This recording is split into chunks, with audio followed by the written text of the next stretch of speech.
Hey, 4C divers! Thank you for tuning in. If you don't know me, I'm your social media gal, Nicole. Thank you for tuning in today to our Facebook Live presentation. And if you are listening, we got a couple of housekeeping things for you guys. First and foremost, we want to know if you're on, so either wave at us, give us a little emoji in the comment section, tell us where you're listening in from, or give us a little smiley face, or a thumbs up, or a heart if you're enjoying that presentation tonight. So we are super excited because September is Shark Month! Baby shark, baby shark, just kidding. All right. Yeah, you guys all know I have a toddler, so I hear that song all day long. But I love sharks. Everybody loves sharks that goes scuba diving. So let's go ahead and learn about them in our September Shark Month here at 4C. Obviously, when we go Shark Week, they always have these, elaborated Hollywood, produced videos about sharks. And, that's usually not the real sharks that we're seeing as scuba divers. So I like to get our local scientists involved that work with sharks to give you the real facts about them and what it is to be a shark in the Florida region and globally, and what we can do to help them stay here and protected. So really excited because one of the organizations that I've worked with for years, the American Shark Conservancy, we have always made sure that we stayed friends with them and did all kinds of fundraisers to help them stay afloat because they do the local shark research here in the Palm Beach and Broward County areas. So the founders on the screen right there, there's Miss Hannah Med. Hi, Hannah. And so basically what we want to do is we want to start off the night. If you have not registered yet, please go to our website. Go to www.force-e.com, go to the event tab, and you're going to scroll down and you're going to see tonight's Facebook Live, the little image. Click on it. It's going to take you to Eventbrite, and you want to register. And the reason why is at the end of the presentation, we're going to do a random name draw, and we're going to give away a spot to join us this Friday on our trivia night. That's right, guys. We are doing our first ever online trivia with you guys. Usually we do this at a brewery where we can all see each other, have fun, drink some beer, and the proceeds go to the American Shark Conservancy. But because of COVID, unfortunately, we can't do those big gatherings like we normally can. So we're going to do it virtually. So if you want to join us on this virtual trivia night, again, that event page that you saw for tonight's event, you can register right there. It's $10. It's only $10. And the proceeds go to local shark research. So we're super excited that everyone's joining in. Thank you for writing. Everyone's coming through. We've got people from here in South Florida, in the Florida State, out of Florida State. We've got, let's see, who else we got? Who's here? Guys, write in. We want to know who's here. All right, so we're super excited to be able to present tonight about the local sharks. So make sure that you're giving us the thumbs up, the heart emoji, or the smiley face to let us know you're enjoying it. And if you have any questions, go ahead and type them in the comment section, and we will try our best to answer them. If you don't hear us answer them right away, it's because we might be answering them a little bit later on that presentation. So all right, guys. So I'm going to go ahead and turn it on over to Miss Hannah. Hi,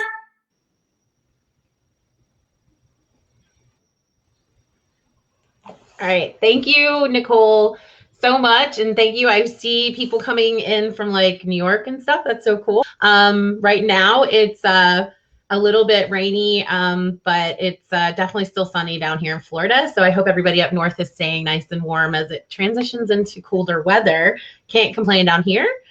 And Missouri, this is so cool. I'm glad to see everybody coming in. But you're not here to listen to me rattle off states. My name is Hannah, and I am the lead scientist and founder at the American Shark Conservancy. We're an independent nonprofit here in South Florida, and we have a couple of different research projects that I wanted to share with you guys and talk about the sharks that we have here in South Florida, and the research that we're doing on them. So hopefully I will get this correct if I show you guys our presentation today. And so we have a pretty big mission statement. We want to conduct inclusive and innovative research and outreach to conserve vulnerable shark species. And basically, we mention the word inclusive because we like to work with a lot of different people with a lot of different backgrounds. It's really important when doing science and conservation.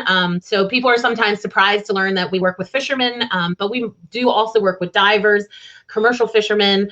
As a scientific organization, we think it's really important to work with everybody who has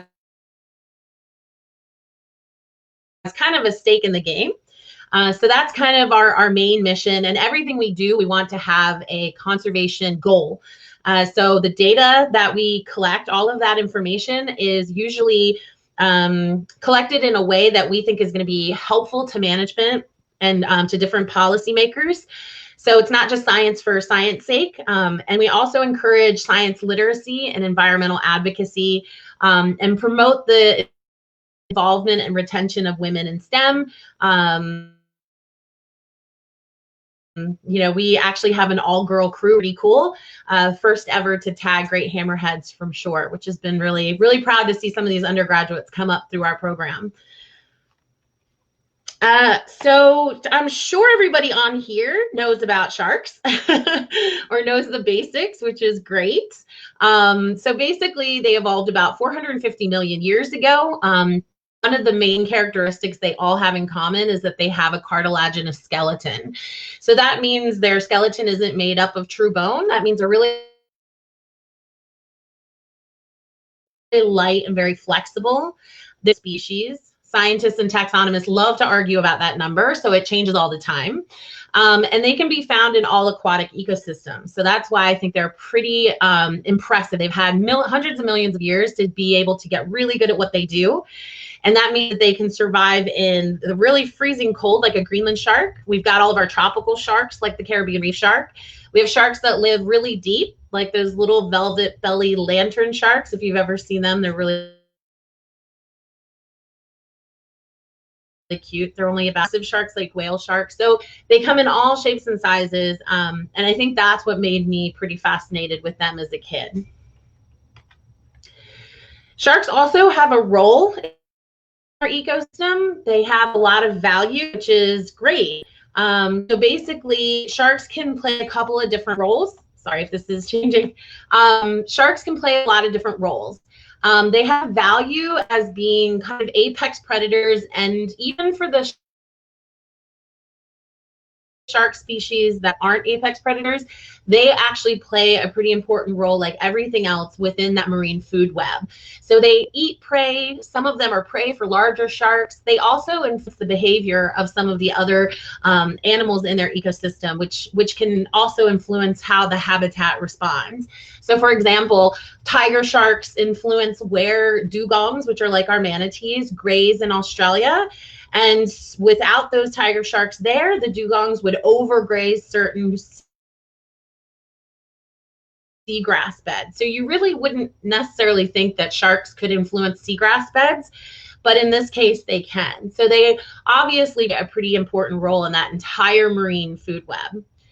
Sharks are also very valuable as consumptive and non-consumptive resources. And what that means is that in some areas, people do eat shark and they can catch them and eat them, and it's a big source of protein. They're also sold in markets, and that is an economic source for some coastal fishermen that have no other choice. And they're also a non-consumptive resource as well, meaning divers. So they're a really big value, hundreds of millions of dollars every year spent to go and see these beautiful animals in all sorts of amazing locations. I know a lot of our local divers have traveled all around the world to see all sorts of different species. So all of that means that sharks are really valuable, not only to keeping our oceans healthy, but they're also they have lots of different values as well.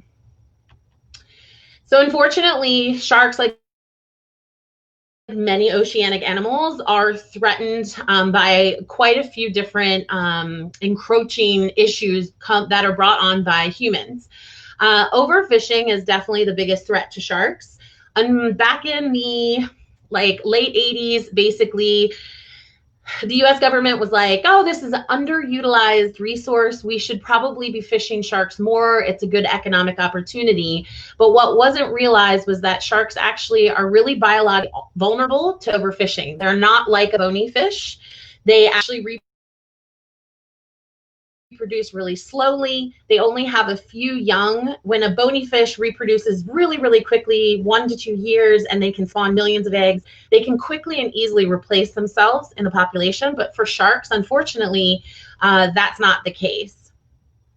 So sharks are also facing the threat of habitat loss. So there's several sharks that actually really need to utilize the mangroves and estuarine areas to be safe from big predators when they're little tiny baby sharks.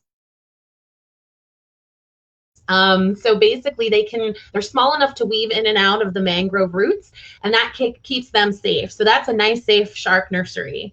But most coastal development is actually happening up and down the coast here in Florida and other parts of the world, and they're removing those mangroves. So now the baby sharks, don't have any really safe place to hide.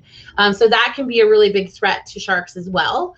And pollution, not only like oil spills and things that are pretty obvious, like, really degraded water quality, but also microplastics being found in our filter feeding sharks, like basking sharks and whale sharks. So they're being affected by all of these different things, all of these pressures that are happening on our ocean, just like every other fish is as well. The kicker for sharks as well, though, has been a lack of study and management. So there wasn't a lot of interest in supporting scientific studies for sharks in the 80s and 90s. It's pretty hard I'll be honest, it's pretty hard to still try to find some funding. And so that kind of led to a lack of management. They were considered a pest species. So they weren't really taken seriously too much by scientists and managers. Now we're trying to play a little bit of catch up to that, because now we've realized how actually important they are. So all of this has led to my brilliant idea, which was, let's start a nonprofit, which has been very fulfilling, but very, very challenging. So the American Shark Conservancy, it was a brainchild a couple years ago, and we basically wanted to see the innovative research that we knew we were trained as scientists to do, to be, what's the point of doing the research if we're not telling people about it and educating people about it? So we decided, let's do both. One of our big projects is what I'll talk about today, which is the long-term monitoring of shark populations here off the coast of Florida. And our other big project is looking at the impacts of recreational fishing on certain vulnerable shark species.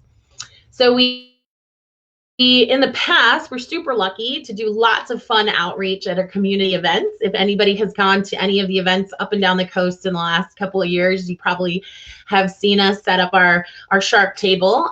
We've been able to do school programs, and we've had a lot of fun. The South Florida Science Center, we do a mock-up of our catching and tagging of sharks with little tiny kids, which is hilarious and very rewarding. And we also do presentations for adults. We do professional development. So we've actually gone in and taught educators about sharks and their conservation and biology, which has also been really fun, because then they can go forward and teach their kids, or whoever their students may be, more about sharks. So unfortunately, in the times we live in right now, we haven't really been able to do much of that, which is kind of heartbreaking. But then we have opportunities like this. So thank you, Forsy and Nicole, and for everyone for showing up, because this is a big part of what we love to do. So really quickly, the big project we've been doing is the post-release survival of recreationally caught and released hammerheads here in Florida. So we basically are attaching satellite tags to see whether or not these animals survive after being released. Good news is a lot of them are surviving, so that's better than we thought. We're developing best handling practices while working with the anglers, and we're trying to actively share the results with both the state and federal managers. So it's been a very rewarding project to undertake. And if you're a diver here in Florida, or if you've traveled here familiar, you probably know that we live in a pretty unique ecosystem, especially here on the East Coast. So the continental shelf basically comes really, really close, which is that bright blue line, comes really, really close in here, basically at Jupiter. And what that allows to happen is this combination of really dynamic habitats. So there's lots of oceanographic things going on. So there's all of these eddies and there's all of these upwellings that occur, and it just makes for a really productive area, which might explain why we have great diving, great spearfishing, great fishing, and we see lots of different habitat types. And so this area is just very, very special. And when we started to look at this area, we thought, well, it's kind of crazy that in this kind of squished little part where the continental shelf comes really close, and we have the Gulf Stream really close by, and we have all of this activity, like how many sharks are we actually seeing? And how many, we started talking to divers, and we're like, you know, we really need to capture what's going on with the shark populations right here, because we need to get a baseline. We need to know, take a snapshot of what's going on right now with our sharks, so that if anything changes in the future, we'll be able to maybe look back and be able to say, this or this or this changed, and we can kind of point to reasons why and then help mitigate those reasons. So we decided to conduct the Florida Shark Survey. It was basically standardized diver survey, so underwater visual census. If you guys have done anything with like Reef Check, you have learned how to be a diver and then look in a certain area and collect the information about what you see. And this is basically no different. So we decided a little bit north of the Jupiter Inlet and to cover all the way down to Fort Lauderdale. And to be honest, with constraints with boat usage, we've basically concentrated on the north end of this map that I'm showing you here.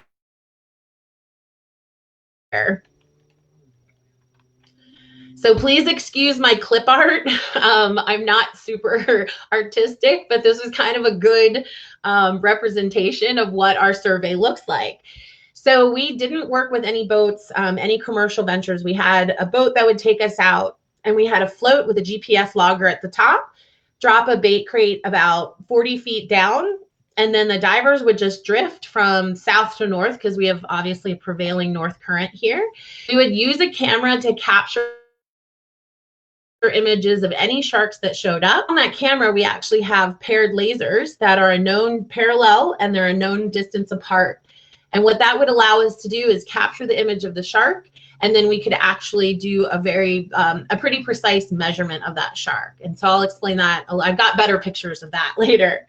And basically we would record all of the general information that we saw about the sharks. And then what's really great about the camera and introducing a camera to this was that I have a terrible memory. The camera would be rolling. We had still camera and a video camera, and the camera would be rolling. So we would know that we weren't going to miss any detail, and all of that footage could be reviewed later. So we did this for an entire calendar year, twice a month. And as you can see, I don't know, in the picture on the side, that's me going out in like February. It was like 51 degrees outside. So we kept at it for a solid year. So we were able to get a lot of really good initial information. So speaking of data, that's what it's all about. So basically, we have a data sheet that we use. And we collect a lot of information. So everything about the environment, everything about the water quality, the water conditions, cloud cover, and we write down the GPS point of where we get in, and then the where we get out, so that we can see exactly what part of the coastline we have covered. So that's been really important. And then obviously we use insects as best as we can, and then that information helps us when we go back and analyze all the footage. So I have about like 2 terabytes worth of footage that is being analyzed by research assistants. So that's they definitely are getting their learning experience in with that, which is great. So along this time, in the first, I would say like 2 years, we easily cataloged 11 of the 17 species we assumed we were going to come across. I thought we were just going to go out there and take pictures of the sharks that all the divers mentioned, and we'd get a good catalog, and that would kind of be it. But as we got in there, we realized there was a lot of different questions. It just kind of snowballed. Question after question kind of got bigger and bigger. We realized that we had captured some very unique behaviors, maybe some social behaviors that we're looking at now. We've been able to pull some parasites that haven't been described before. And a really good part of this whole project as well has been the community engagement. So like I said in the beginning, ASC, we really wanted to make sure that ours was, you know, transparent and open to anybody. And so people who could join us on these trips, being able to talk to them and be able to talk to divers, hey, what have you guys seen, has been really, really critical in the development of this research so far. So if you can see on the one side, you can see the laser beams shooting onto the lemon sharks. And just to be like, one of the funny things, if you've ever had a cat with a laser beam, the remoras act exactly the same way. They actually chase the laser beam on the shark, so it's pretty funny. But yeah, we were pretty successful in cataloging quite a few sharks. So I'm going to go through some of the sharks that we see here off the coast of Florida. Many thanks to Cobra Productions and Cass Scott for letting me use her gorgeous pictures. So the Silky Shark is one that we often see during the summertime. This is considered a pelagic shark, so that means open ocean. We believe that this is part of that originates down in South America, and they come all the way up the coast. So we're able to help with tagging one of the Silky Sharks this summer with a satellite tag. So we'll get to hear back and see where that shark has actually traveled to. So that should be about a couple of months worth of data, which will be really exciting. So unfortunately, Silky Sharks actually account for a really high number of fins in the fin trade, despite having some international protections. So we think it's really important to capture all of the info we can about the Silky Sharks that pass through our backyard. They are considered near threatened by the IUCN, which is an international organization that just assesses the threats to extinction for these different species. In some areas, the populations have declined globally, some areas up to 90%. So when you see a Silky Shark, if you're lucky enough, it's good to remember that you're probably only seeing 10% of what the population ever looked like. So imagine, 90% more Silky Sharks. That's what it looked like before overfishing occurred.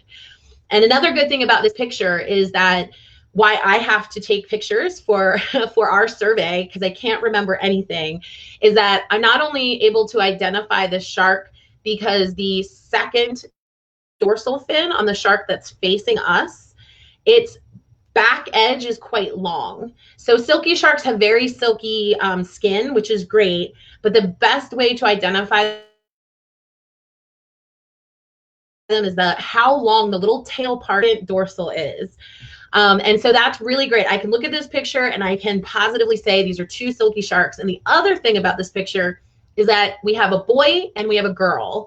So now I can say we had a female, we had a male. So now that's even more data we have about these Silky Sharks that we saw off our coast. So the one under the writing is actually the boy.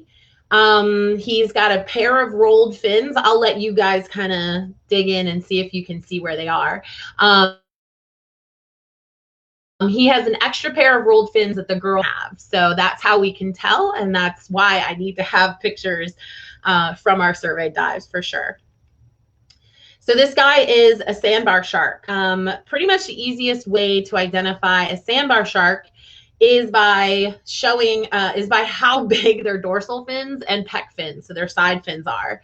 So it kind of to me looks like they're wearing like their big brother's fins.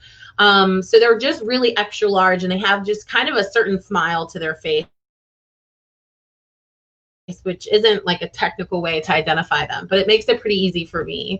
And I need to have the pictures again to positively identify the species.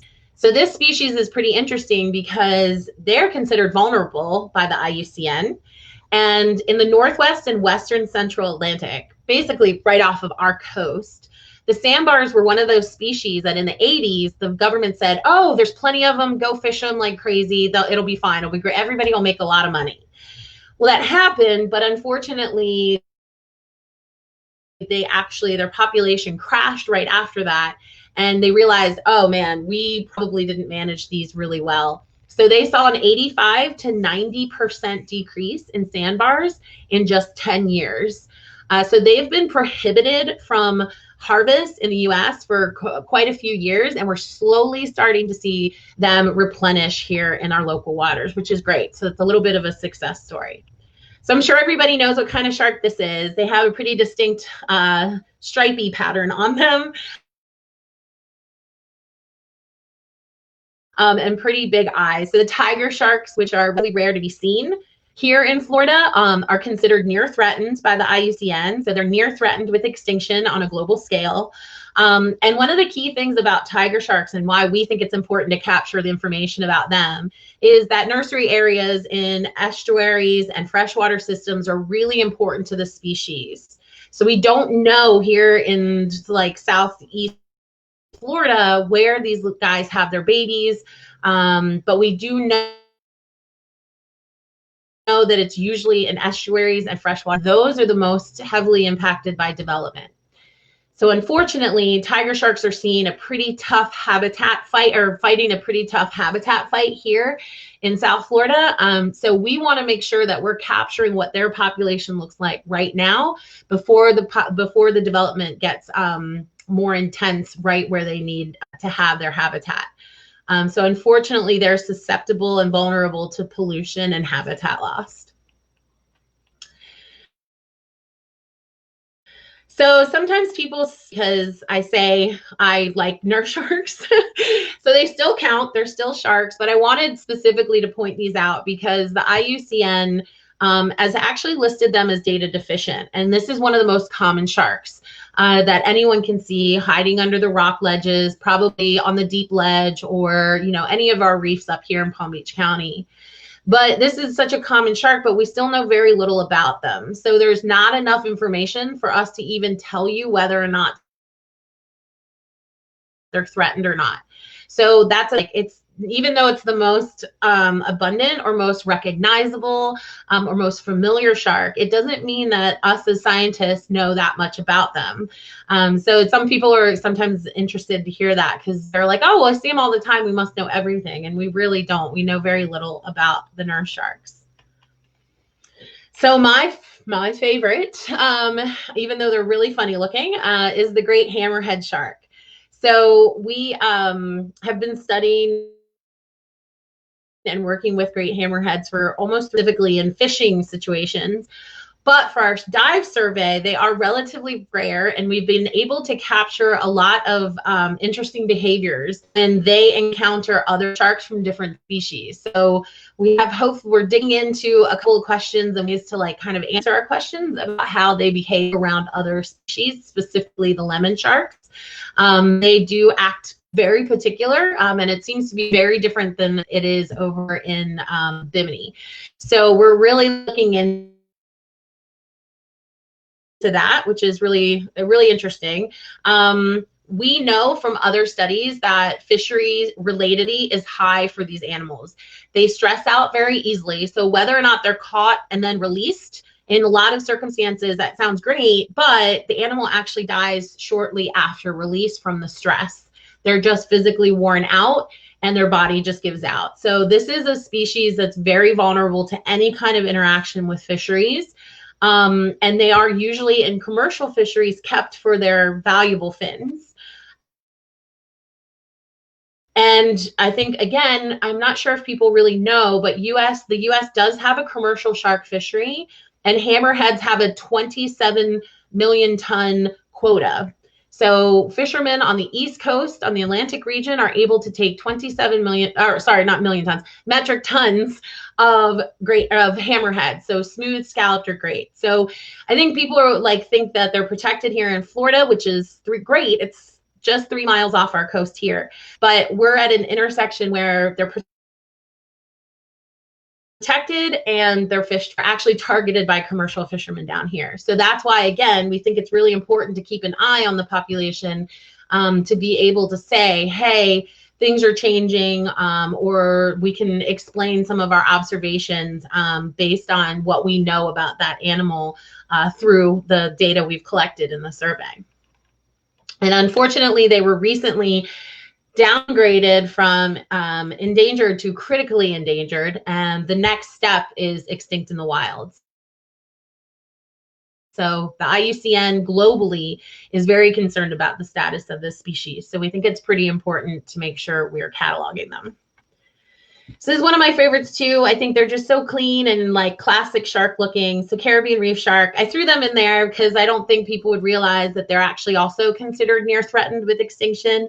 We're not really sure about the genetics, which is another question. So we're working to figure out if they're connected to the Bahamas population, looking into how far they move, how much of the reef tract do they use, and also, again, see what the proportion of the population is. Is it mostly females, mostly males, whether they're adults or whether they're subadults? So we've seen a mixing of that.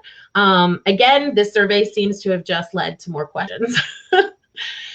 And the lemon shark, which is, again, I think divers, especially when they think of Jupiter, I think they definitely think of lemon sharks. They're pretty easy to identify. Their dorsal fins, which are the top fins, are almost the same size. In this one, you can see the Caribbean reef shark, that front fin is actually way bigger than the second dorsal fin, which is further back on its body. But in this picture, the lemon shark has a pretty similar size dorsal fins, first and second. And also, everybody loves our famous lemon sharks here with their goofy teeth. Not really a great explanation for 1 or 2 individuals that we've seen that has this abnormality. I think there are certain other researchers that are supposedly looking into this. But this has, again, led to some really interesting questions about the hangout over our coast here. And then another fan favorite is the bull shark. So this is another interesting species here in the state of Florida and other places in the United States. We have heard the fishermen do not like bull sharks. They think that they eat way too many of their catches. They claim that there's too many of them. So our survey is hopefully going to put that kind of myth to rest, because we haven't been able to show any kind of increase in the status of the bull shark population, despite fishermen complaining more and more and more about them eating their catches. But because we've been able to take that information in a standardized way over the past couple of years, we're going to be able to say, like, actually what you're seeing is can be attributed to other things. It's not that there is an overpopulation of bull sharks. So we're hoping to support that argument. And another thing that has kind of cropped up about bull sharks has been this really interesting marking between their first and second dorsal fin. A lot of them have sort of a marking that where the skin looks rubbed a little raw. So combining that with some lemon shark stuff, we're going to be taking some biopsies and sending that off to test what that little marking is about. And so this isn't a shark that you're going to often see off the coast here in Florida. Favorite. So we do have whale sharks that kind of swim around the Gulf of Mexico, around the tip of Florida, and get, kind of cruise up our coast. And that's why we're so lucky to have the continental shelf come really close to to Jupiter and Palm Beach because it brings all of these kind of bigger oceanic animals a lot closer to shore, so we have a better chance. I don't know if anyone out there has run into a whale shark. Hopefully not like literally. My dad actually did. That's another story. He jumped in and didn't realize it was there. But this is one of the ones that, you know, I think is a fan favorite. They're gorgeous. They have such great patterns that can be used as fingerprints. They kind of call it a constellation of dots that they can use to identify individuals. They're just really, really cool. Unfortunately, they are considered endangered. And because they are kind of rare here, it's really important for us to capture that information, because then we can start to look at seasons. Maybe they only come through in the summer. And so we're starting to kind of build a better case for when these animals are around, because we want to help them avoid things like vessel strikes and inappropriate tourism activities where, you know, people, I think you've probably seen the videos of people surfing on the back of sharks and of whale sharks and just being awful. So if we have the information, hopefully we can help them avoid that. And then kind of, again, one that shark that's pretty close to my heart, which is the white shark. Populations may be rebounding. It's good news. It is good news, I promise you.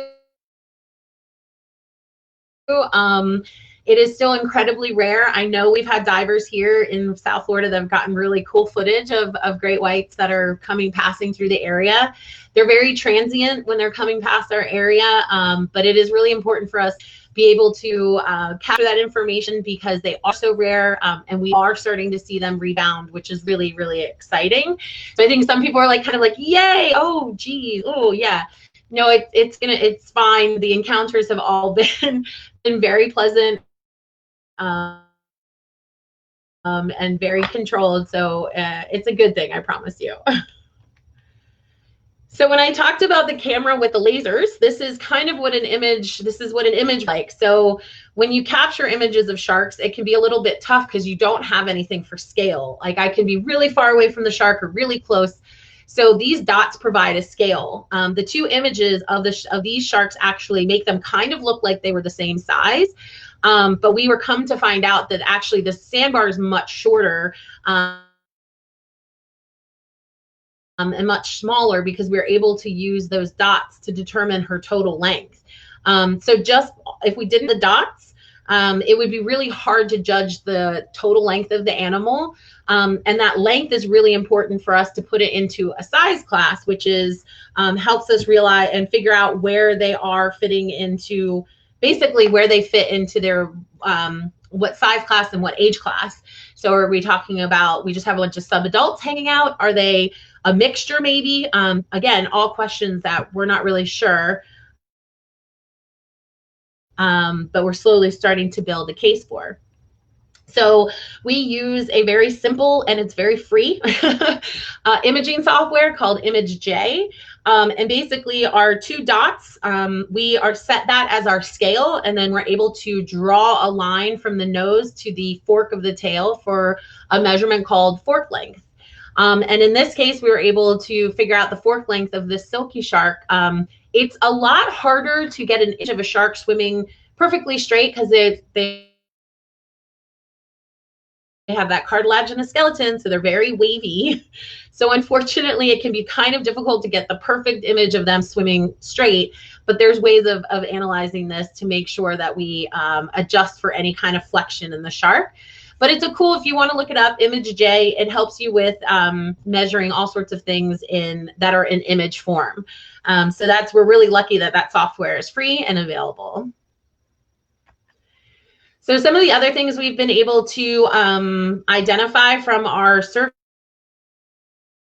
has been certain markings on individuals that shark markings can be kind of difficult because they actually heal really well. So there has to be like a big loss of tissue.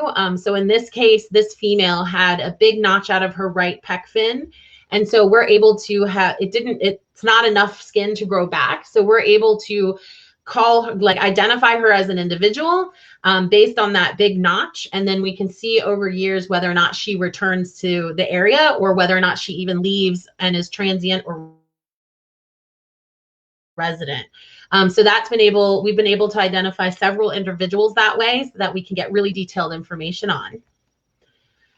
The other really cool information that we've kind of gotten out of all of this was the patterns of species distribution, basically who hangs out with who and where.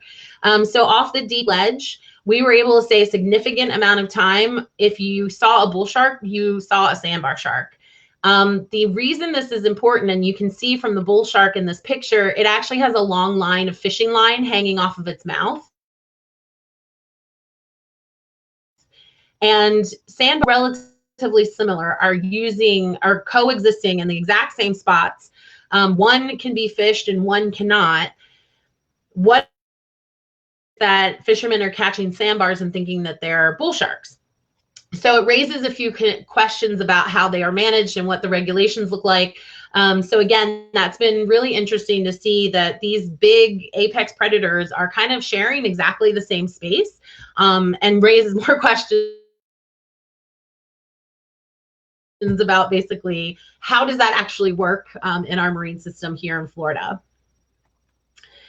So we've been also collecting a lot of information about fisheries interactions, excuse me, and basically looking at collecting all the information on any kind of incidents of fishing injury or having any kind of fishing line or fishing hook. And over the summer, it seemed like the prevalence was very high. So in all of our summer pelagics, like the sandbars and the silky sharks and dusky sharks, we were seeing a vast majority of them had fishing gear lodged in their gills or in their mouth. The other thing we've been able to do is in the other picture with the little circles of the black dots, those are all parasites. So working with some amazing free divers, they've been able to pick off these parasites, and we've been able to collect them and send them off to be identified. And we're kind of sure that it might be a new species of parasite, which is quite cool. But then judging, why does the silky shark have so many more parasites than the other sharks do? So again, cataloging all of this stuff visually. So I mentioned the bull sharks had a weird little skin issue going on between their first and second dorsal fin. And in this case, we've also seen quite a bit of it in lemon sharks. So this was a couple of years ago. We started to see some, I guess, lack of a better term, some fin rot. So we've been dealing with talking to some vets at aquariums, and we've been able to catalog and writing up a short paper on why we think this might be happening, and collecting some skin samples to take for testing and send off for testing at some of the different aquarium labs that have looked at this before, that have happened in captivity. This does seem to be a little bit unique to our area. So we're just trying to figure out exactly what's going on there and what may be causing it. It doesn't seem to affect the sharks at all. It just looks a bit odd, and was just kind of surprising to see. So I promised Nicole I wasn't going to do a whole bunch of graphs. I think that's enough, but I just wanted to show because some of the cool patterns that we saw. So on the left side, we have our lemon sharks, and you can see they're quite prevalent during the times where the bull sharks numbers were lower. So you can see how they may be sharing the same area. The lemon sharks kind of utilize it in the late fall and winter.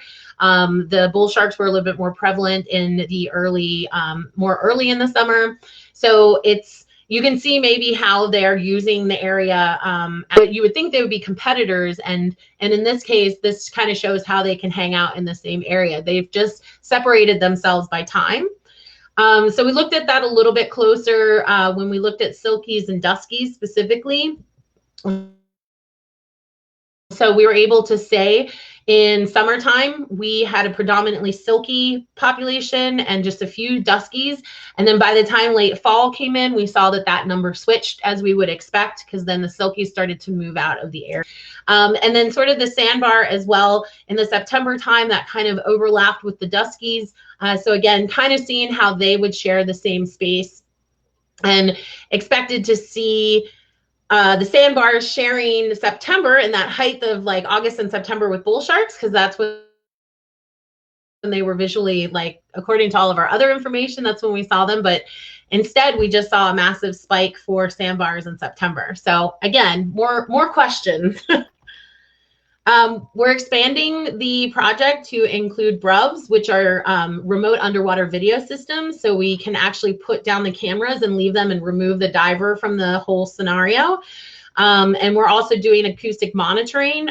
There's a little, in the upper left-hand corner, there's a picture of me with the acoustic receiver. So any animals that are tagged, I think this was part of the Goliath grouper talk as well, any animal that's tagged with an acoustic tag, which has a unique signal that it sends out for each animal, if it swims near our receiver, we'll be able to pick it up. So we'll be able to hear and see sharks that we can't physically see. So we're going to contrast that to how many we're physically seeing. So we're going to be able to find out if we're actually visually, we're missing a lot of different sharks. And as I said, one of the coolest thing has been the community engagement and outreach, taking people out to go and see how this works, allowing them to use the camera and lasers. I think helps people understand the work that we're doing and the importance of it to a level that's pretty engaging. We've had a lot of repeat questions, a lot of the repeat people who've offered to volunteer and help and have really become engaged in the whole process, which is awesome, and really fits the aim of what we're trying to accomplish with our organization and our research. So after, I think a lot of people obviously love sharks. So get yourself a squeezable IKEA shark. They're really snuggly. But there's lots of really key ways that you can help sharks. If you're a diver and you're interested, we just always want you to make sure you learn more and stay up to date with the information so that you can be a good advocate for sharks. You can speak up for them when we have any kind of management hearings. Our door is open. If you ever have a question, if you ever have an idea, if you ever want to just talk about sharks, to talk to anybody about sharks, you can join us. You can help us by educating your own community. We have loads of resources for you to go forth and spread the good word about sharks and how they're important. And of course, we're a nonprofit that is kind of doing this all in a shoestring. So any kind of donation, equipment, time, expertise, you don't have to be a scientist to contribute. I mean, we need constant help with all sorts of different things, IT help, all sorts of things. Passion for it, or if you're interested, please reach out. This is a genuine way to help sharks, helping sharks and having a healthy future for our ocean. So on that note, I will say here's our details, our deets. We're Facebook, Twitter, Instagram. Please give us a follow, a like, all of that stuff, and definitely reach out if there's ever anything you want to talk about shark-wise.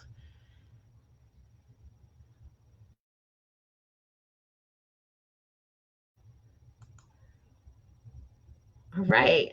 All right. Awesome, Hannah. So we've got lots of questions coming in.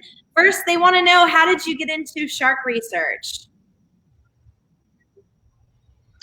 Oh, sorry. What I missed, you cut off at the beginning. People want to know, how did you get into the local shark research field? Yeah, I was scared of them. That's kind of the easy answer. I was definitely afraid of sharks when I was little. And then I kind of started, I think I'm just wired in a weird way where I was like, I'm scared of this, so I want to know everything about it. So I definitely dug in, and then I went to Florida Tech up in Melbourne and got my marine biology degree up there. And I saw air jaws, if anyone has ever seen air jaws. We say what we want to say about Shark Week, but it really was the thing that sent me to South Africa, because I was like, I got to see a great white shoot out of the water. That's insane. So that was definitely all of that kind of came together, and here we are. And do you have a bucket list shark that you've never seen underwater? So I really, this sounds a bit cliche, but I would love to see one of the great whites off of our coast. But I've not been really lucky with hammerheads here. So that's the other one. Like every time a diver tells me, "Oh yeah, I saw hammerheads," I'm kind of jealous because I don't get to see them here in Florida. I think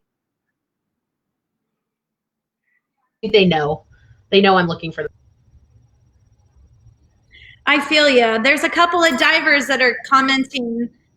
They actually got to see the whale shark that showed up right outside the inlet over Thanksgiving, and that was That's amazing. yeah. What year did they say it was? Sorry, I'm looking.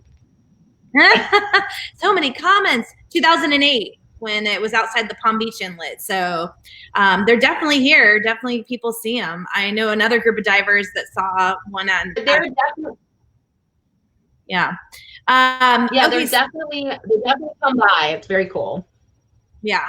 So they wanted to know how does the shark population, the one here in South Florida, compare to the one in the Bahamas? So luckily, I mean, for the Bahamas, they're very lucky because it's a shark sanctuary. Not to say that, you know, sharks can be taken here and there, but their rates of mortality, they don't have a commercial fishery, so they would have probably a more robust population. But the other key part of that is that we share a lot of those populations. So we see lemons and hammerheads and tigers come over here from all the tagging that's being done at the Bimini Biological Field Station. So it's definitely one of those, like, it's definitely more robust over there. It just has to be because they don't commercially harvest their sharks. But they're big animals that move a lot. So it's a little bit tough to say because they are boundaries. So it's kind of hard to say, but I'm going to say for sure it's definitely more robust in the Bahamas. And that's actually something to take note of. Some of these islands, like especially down in the Caribbean, they tend to not really have a huge fishery for their locals. Like their locals aren't really eating them. It's more because these countries are really poor, and the Asian countries are like, we want, you know, fins, we want cartilage, we want the meat, we want everything of the shark. And so they're kind of like, hey, let us fish in your area and we'll give you money, or fish for us and we'll, you know, send it to me. So that tends to be the problem. It's not necessarily a lot of these locals that really want to hunt and eat the sharks or consume the products. It's more because of the Asian pressure, right? Yeah, it's definitely an economics thing. We as divers, a lot of the time we're just like, you know, we put so much value on a live shark because they're and not to say that value doesn't exist, but for some people that's food on their table, whether it's the actual shark or it's the money they're going to get for that shark. So a lot of like economically disadvantaged areas are taking advantage, are being taken advantage of by people who know that they can come in and offer a little bit, and they can say, here's a little, you know, here's a little stuff that you absolutely need, and now we're going to go ahead and we're going to do whatever we want. So it's definitely an economic argument. It's also hard too, because not necessarily like countries like Costa Rica, who they don't necessarily are trying to sell their sharks. It's just they don't have the force to be able to go and get these boats out of their areas. So they're having issues in those types of countries where they don't have a big, you know, U.S. Coast Guard fleet that, you know, we have to be able to get those longliners out of their areas. So that's another issue that I've seen in some of these countries, smaller countries. Oh, for sure. Yeah. I think I saw back, I don't know whatever that was, my Shark Savers days, but we did a huge project to institute these shark sanctuaries. So places where they weren't able to fish for sharks. And kind of that lingering question was, well, who's going to pay for the enforcement? Like, how are we going to ensure that this enforcement is going to happen? It's going to work. And it's been successful in a handful of places, but it's still a major, major challenge. Yeah. And then also, you know, talking about, you know, conservation of sharks, not just here in South Florida, but globally. What are some of the things that we can do, like small scale things that we can do here to help you guys, you know, protect these sharks? So I think just probably everything a lot of people are doing already, which is just kind of, you know, looking at your single-use plastics and making sure that any kind of seafood that you eat, you know where it's come from. The term sustainable is really is a really key word, sustainably, because all of that stuff trickles out to the ocean. A lot of the things that are shark specific can be kind of the unfun stuff. So we do need help occasionally in the field, which is the cool stuff that, like, honestly, I spend more time at my desk than I do in the field. So there's some fun opportunities out there, but honestly, if you or a campaign that you really believe in and you learn about it, there's a lot of things that just everybody can help with. If it's just, you know, like putting stamps on envelopes. I know that doesn't sound like you're saving the world, but I promise you these organizations are all working on such tiny budgets that, you know, an hour or two a week, if you can, you know, I encourage everybody to find, obviously I'd love it if it was us, but if you find an organization or something that you're passionate about, reach out and just, you know, hey, I love like photography. I love editing. I mean, I have, like I said, I've got 2 terabytes worth of video footage that all needs to be cut down and organized. And that's, you know, they're just little, sound like you're saving the world, but if you really take the time to help an organization or an individual out with their specific needs, it really can make a massive difference in pushing some of this stuff forward. So obviously in the past, I mean, I've been here in South Florida for 11 years now, and I was able to be a part of going to like FWC meetings and help get some bans and protection for certain species. So if you could just really quick, so that people who maybe don't know, what are the top species of shark that are protected here in Florida? And if you could, is there any that are on the table to maybe get protected here in South Florida? So Florida, people can sometimes complain about the FWC. They don't think that they're doing a very good job or they're not responsive. But from my perspective, and I know like Nicole hit the pavement with us, we were able to get lemon sharks put on the prohibited species list, all 3 hammerheads. So in the grand scheme of things, Florida is actually pretty progressive when it comes to shark conservation. So it's definitely a place that they listen to the stakeholders, they listen to the people who show up. So that's kind of also my big plug. If you really want to make a difference, if there are issues that come up, and there's groups like ASC, there's groups like Fin Alliance. If you pay attention to those groups, when there's a call to action and you can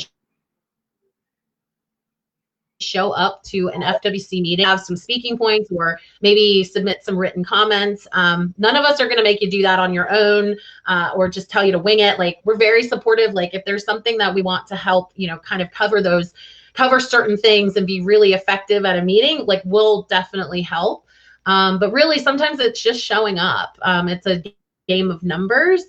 So that's an opportunity as well. That's really easy for people to just kind of show up. And so we have a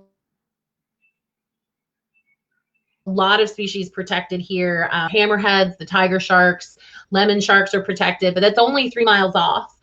Just a little bit further than that, we're then in federal waters, and there's a commercial harvest for all those species. So they're only protected in this little strip of state water. The big issue I would say that's coming down the pipeline is the fishermen are there's certain fishermen that are very insistent that there be some action taken on shark depredation. And that's just a fancy word for the fact the sharks are eating their catches. Kind of suggesting that there's too many sharks. And I kind of mentioned that when they talked about sandbars and bull sharks. And it's just not true. So there's no science to back that up. So we're definitely going to need people. If that issue gets pushed forward, we're going to definitely need people to be on board with that for sure. So there'll be some upcoming meetings, but our page, Fin Alliance, some of the other local community groups will definitely be pushing stuff out there.